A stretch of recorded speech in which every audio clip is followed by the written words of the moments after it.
All right. Well, that new editor at the PT Leader, Meredith Jordan, she's got Moxy, right? She's calling people out on why do you get to say who gets the First Amendment rights? Who, did you see her? I forget the title of it. It was in a couple weeks ago, but it was basically like she couldn't believe that somebody in the community was trying to like censor or whatever.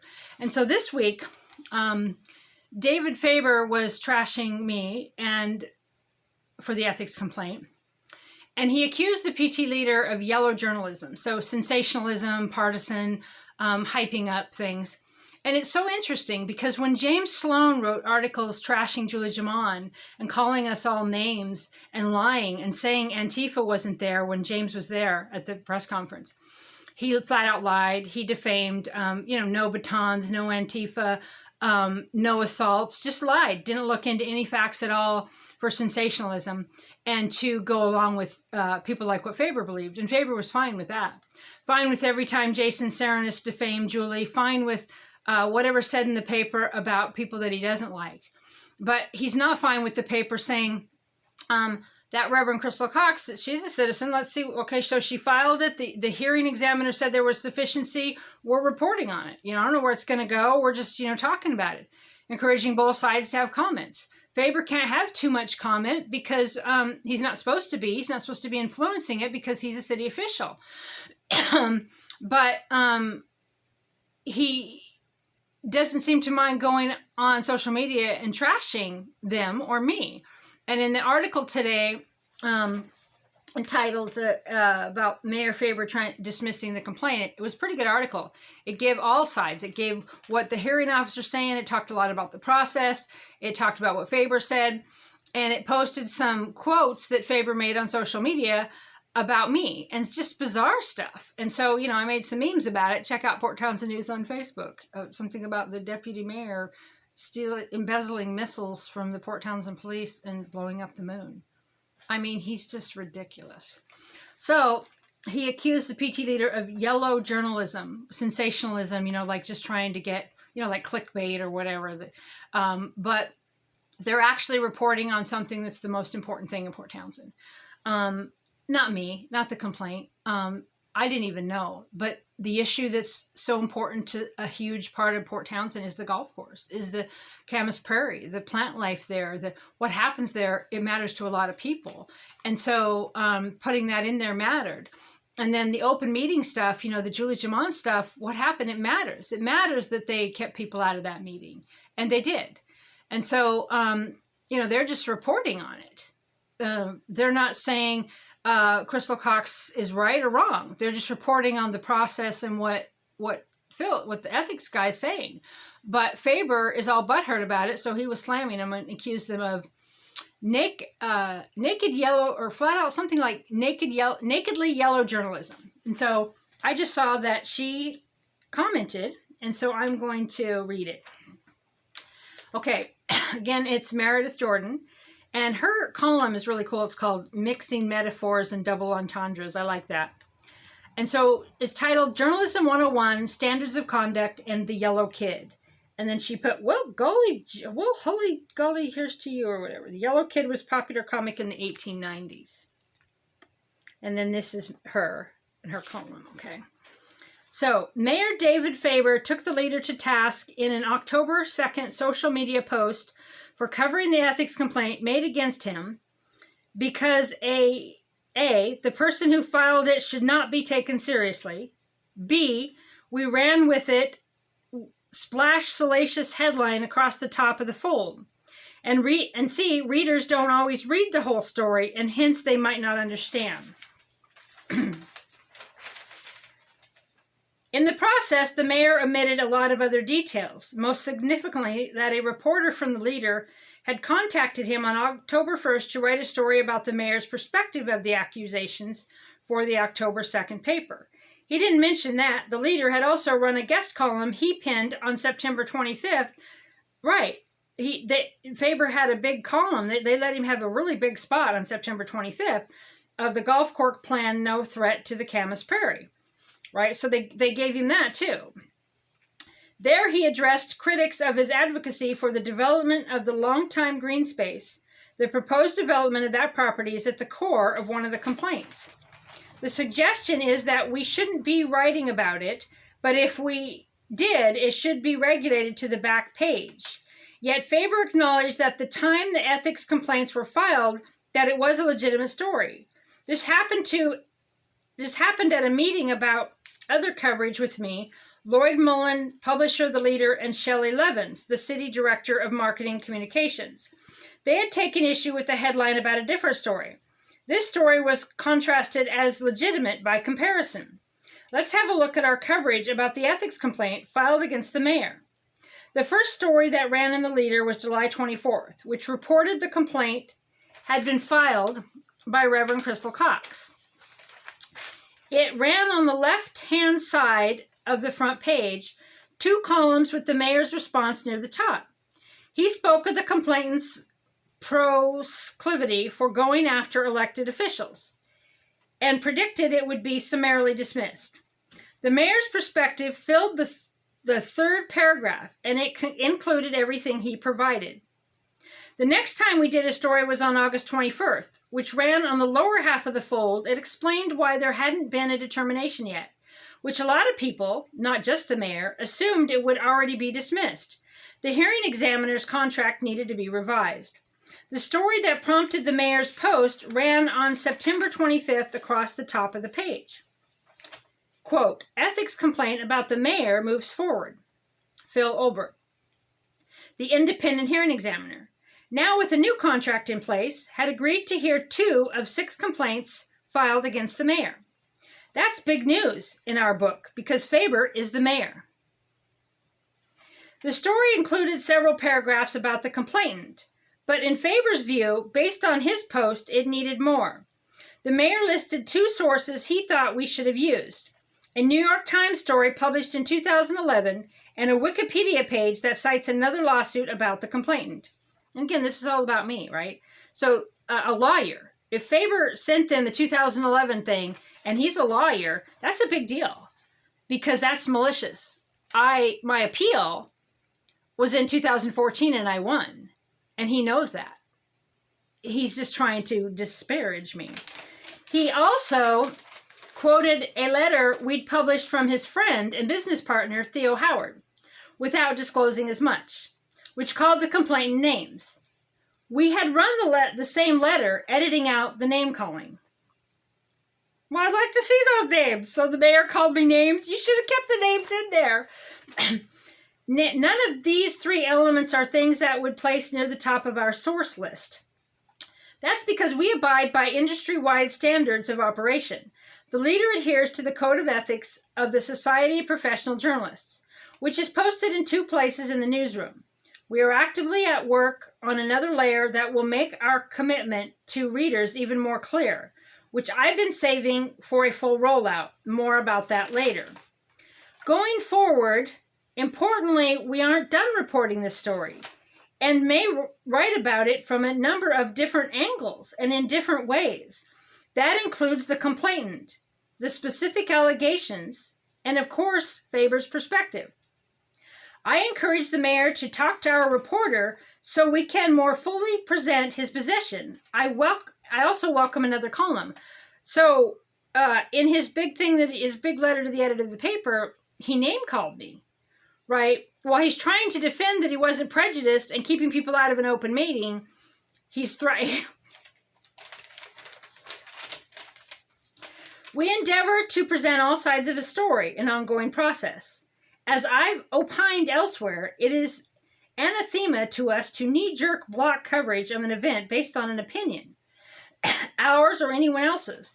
Because the thing is here, even if the New York Times, they paint me out as a criminal, but I had no criminal charges, no criminal case, and the case that I won took away their power and their monopoly on free speech. But even if it was true, even if I was convicted in 2011 of a whole bunch of crimes, that doesn't mean that what I'm saying about the mayor isn't true. So trying to discredit me, so what? say I'm a criminal, say I was in prison 20 years, I did all kinds of bad things, and I was guilty. Even if I was, it wouldn't change the allegation of him. Is it true or is it not? Is this kind of a legitimate thing to say? And going through the process and teaching the public how to do ethics complaints, which he probably doesn't like. So it doesn't really matter whether you believe the stuff the New York Times said or not. It has nothing to do with whether or not what I'm saying about Faber is true or not. But I don't have any criminal charges. I've never had any criminal charges. So, and the New York Times guy, David Carr, he died of a coke overdose on the New York Times floor not too long after that. Before my case, big media had a monopoly on free speech. And now all online speakers have equal rights. So he's a lawyer. He knows this. I'm not sure where I left off here. Going forward, we aren't done. Okay, we endeavor to present all sides. Okay, not knee-jerk block coverage of an event based on an opinion, ours or anyone else's, about the worthiness of the complainant. It is so dangerous a proposition, it's worthy of its own column. Readers should know we listen and we work hard to be fair. Anyone who thinks they aren't getting a fair shake will be heard. We believe other views should be heard and provide space for it. We aren't always going to get it right, and when we're wrong, we admit it. Bring new information, and we consider, but part of our job is to hold government to account, and that's what we're going to do. Okay. So I'm going to read the yellow journalism thing, but I want to read this other one again first, because I think it's interesting. So it says that, that because some of the stuff moved forward, that's big news in our book because Faber is the mayor. So the mayor listed two sources he thought we should have used. So the New York Times article and then the Wikipedia page that cites another lawsuit about the complainant. Yeah, I've been in about 30 of them. Most of them I filed myself. Let's see. Theo Howard. Okay, so he quoted Theo without disclosing that he did, which called the complainant names. So he called me names. We, probably Trump and the far right and all that stuff. We had run the same letter, editing out the name calling. None of those three elements are things that would place near the top of our source. Okay. So then going forward, they're going to report on it more. So the first story, I'm just going to back up a little. The first story that ran in the Leader was July 24th, which reported the complaint had been filed by Reverend Crystal Cox. It ran on the left side. So they gave him equal time. He just wants me completely discredited without, on something I did in the past that wasn't even adjudicated, right? So criminal charges don't exist. And the whole town is in this hive mind. Libby Winstrom posting on that George Marie site about, and flat out, I'm in a public records lawsuit with the city. I filed for public records Libby stuff a year and a half ago. She didn't answer. And the city public records officer kept asking her and messaging me. Then they just stopped for like 8 or 9 months, stopped communication at all. And so we sued for that. And then Libby said, oh, well, there are none. So she cost you guys deliberately and maliciously $100 a day for a year and a half to just say, oh, well, there wasn't any. Even though the public records officer kept asking her, deliberately, maliciously. And now goes on George Marie's post, the owner of the Rose Theater, and defames me and says that, complains about me getting public records, right? Creating more of a liability for the city, showing willful intent, which is going to ensure that they have to pay $100 a day because they're trying to say they had good faith while their council members out there, trashing me. So, yeah. Okay, so conduct in the Yellow Kid. So I'm going to read what she put about the Yellow Kid. 1890s, it was popular. It says, yellow journalism. I see a lot of stuff on social media that is absurdly inaccurate, even more that I don't like, and almost nothing I would write about here. This was different. This was Mayor David Faber, the leader of Port Townsend, slinging yellow mud at this newspaper. He said that our covering the ethics complaint against him, 2 of which an independent hearing considers worthy of review, amounted to yellow journalism. Where did the terms come from? It's a slur that has had a very long life. Shortly after this newspaper was born, a business battle that would become significant in the history of American journalism was playing out on the other side of the country. The fight between Joseph Pulitzer and William Randolph Hearst in the 1890s was for domination of the highly competitive New York City newspaper market. Pulitzer's progeny, the New York World, had a popular comic named Hogan's Alley, featuring a character called the Yellow Kid, and it sold a lot of newspapers. That irritated Hearst, who lured R.F. Occult, creator of the comic strip, to the New York Journal with a better deal. Pulitzer then hired a different cartoonist to create a different Yellow Kid. The Yellow Kid is the etymology of origin of yellow journalism, which refers to sensationalism journalism that features prurient crime, romance, scandal, drama, and similar fare to fuel newsstand sales in the wider 1890s newspaper scene, being defined by Pulitzer and Hearst. Adolph Ox entered the scene in 1896 with the purchase of the New York Times, but his model focused more on facts, we know which of the three business models survived. Okay, right, except for the New York Times don't do facts, but I already knew, like, New York Times reporters and stuff, that they'll interview you for like an hour and then they'll chop up what you say. When I first lost my case and got a $2.5 million judgment before I won my appeal, I had interviews every hour and I recorded them all. I don't know where those are now. That was in 2011. Yeah, in November 2011 was my trial. And so I had all these interviews. I recorded them all. And then they chopped up everything I said, right? Fox News, New York Times, Forbes, they just took out what they wanted. And then after I filed for my appeal, they all still kept writing trash about me because they didn't want me to win. Because if I win my appeal, then big media loses their monopoly on free speech, which is what happened. I had 14 offers to settle. I was bankrupted. I was stalked. I checked my car for car bombs every day. I was threatened. I was offered, they tried to take my right to appeal as an asset.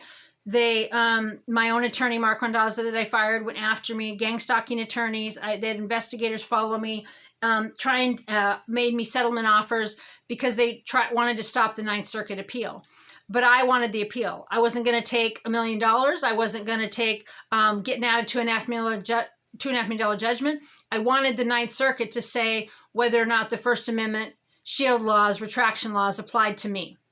I wanted that for all citizen journalists, all investigative bloggers, all industry whistleblowers.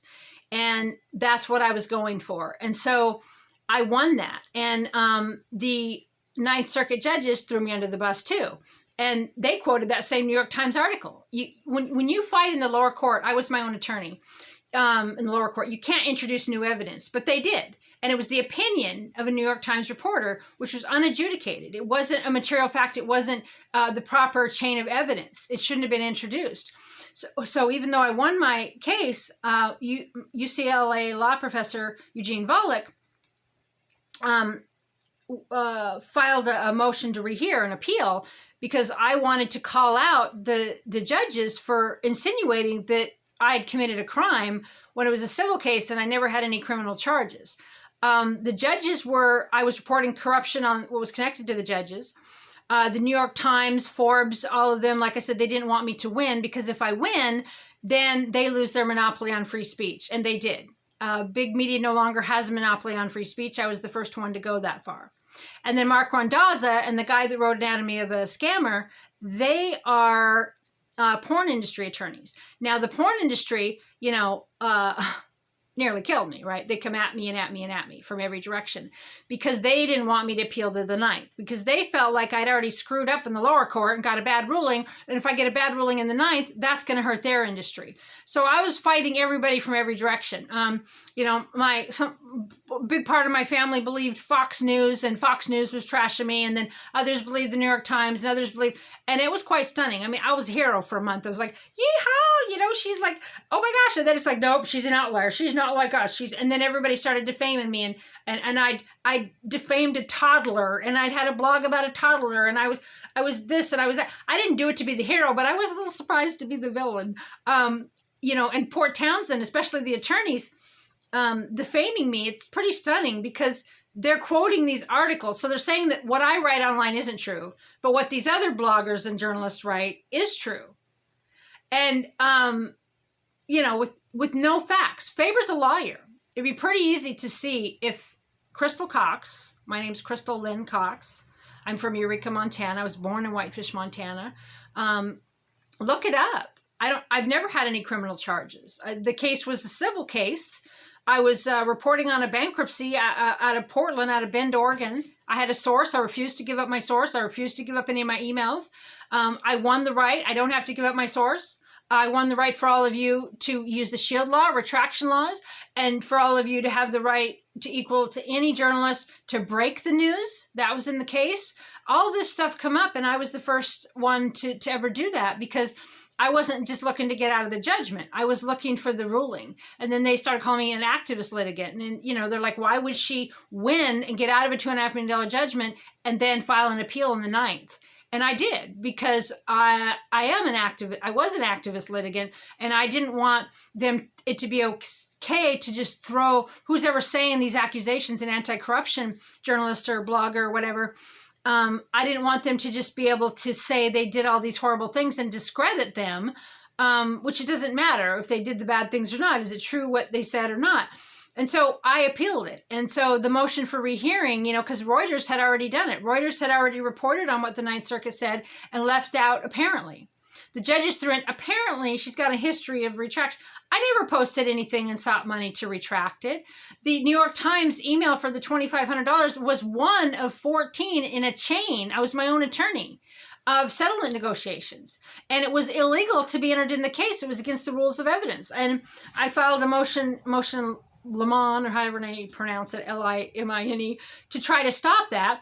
I agreed not to testify for myself, and it wasn't good. You know, all these things you do. I was me, and there was all these big attorneys. They spent like $750,000 fighting me, and I was, you know, I tried to fight it, but they threw it in the end in the trial. And then after they won the lower court ruling, they hated me so much, they leaked it to the New York Times. One email out of 14. They'd offered me, every time I post, I have to pay $1,000. They offered me all kinds of things. They offered me all kinds of money and different arrangements. And the one that I come back, one out of 14 back and forth in the settlement negotiation, where I offered the $2,500, yeah, that was a bid. I'd had 1 million blog posts. I had 15,000 domain names. There's no way I could remove this stuff in an agreement for less than $2,500 a month. And that was, you know, very low end, and they were going to have to supply the attorneys. Because when you do blogs back then, and I'm pretty sure now, anything you put out, people take your content. So it was everywhere. So we had to do copyright stuff. We had to hire attorneys to bring anything back. If we negotiated to pull down everything we said about Summit 1031, we'd have huge fees to try to get all of that off the internet, because it wasn't just, I can't just remove it, because everyone else had picked it up. So yeah, that was the quote that I gave them. And they conveniently left out the other 14 back and forth settlement. And so, and my own attorney, Mark Randazza, propagated this. I sued him for malpractice and defamation, and the case went forward. It was $10 million. He filed for bankruptcy because he was freaked out at it. And so he froze the case for like 7 years. And in that time, when he filed for bankruptcy, I filed a motion in the court that said that in opposition to him being able to get rid of the debt of the malpractice claims because of what he did to me.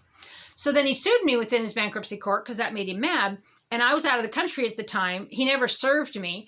And then he filed a default judgment against me. And that's what he has now, a default judgment. Libby Winstrom's out there going, she has a defamation judgment. I don't. I have a default judgment against me because he sued me within his bankruptcy. And then he brought over the malpractice and defamation claims. And I just lost, I lost track of it all. There's so many cases. And so now, yeah, he has a default judgment, which just means the court said I didn't answer. But I did. It's all in the docket. So, and the irony of that with Libby Winstrom out there, it's hysterical. It's hysterical. She doesn't know. But Mark Randazza right now works with the Center for American Liberty, which is Julie Jamon's attorneys. She's out there going, Mark Randazza said this about Crystal. We like Mark Randazza. We don't like Crystal. Well, Mark Randazza's with the people that are suing you guys. And they know I provided all the public records on the Julie Jamon thing. They're just, they're mad. They're hateful. They're not bipartisan. They're not kind. What they did to women, calling them TERFs and, justifying assault on Julie Jamon and Amy, it's just horrible. What Faber did on Twitter was what I took notice of. Him going after Amy was disgusting. And so I stuck up for Amy. And then she invited me to speak at the press conference, and I went to speak on the values of pride. I didn't know there'd be a mob. I didn't know, I was going to speak on the values of pride at city council and then just speak at the thing. And, I didn't know that was going to happen. And when I saw it happen, I was like, you know what? I'm going to stand up for these people. I'm going to stand up for myself. I'm going to stand up for Julie. I'm going to stand up for Amy. And none of them were my friends. I met them that night. I've seen Amy twice since and Julie twice since. We don't hang out. We don't have, regular life stuff in common. I seen what the mob was doing to them, and I stood up for them. And so anyway, that was a pretty good article. And this is nowhere near over. And the city is being held accountable for a lot of things. And this is just the beginning. So stay tuned. And you got to love your new editor for the PT Leader. What happened at the press conference wasn't right. They didn't give both sides a chance. This ethics complaint stuff, they're doing a really good job. They're quoting Phil. They're quoting Faber, the hearing officer. They're quoting the stuff I've put in there. They're educating the public on the process. They're not taking a side. They're reporting what's going on. I think they call it journalism. I'm not really sure. Anyway, so I'm glad they called Faber out. This is very far from over. Bye for now.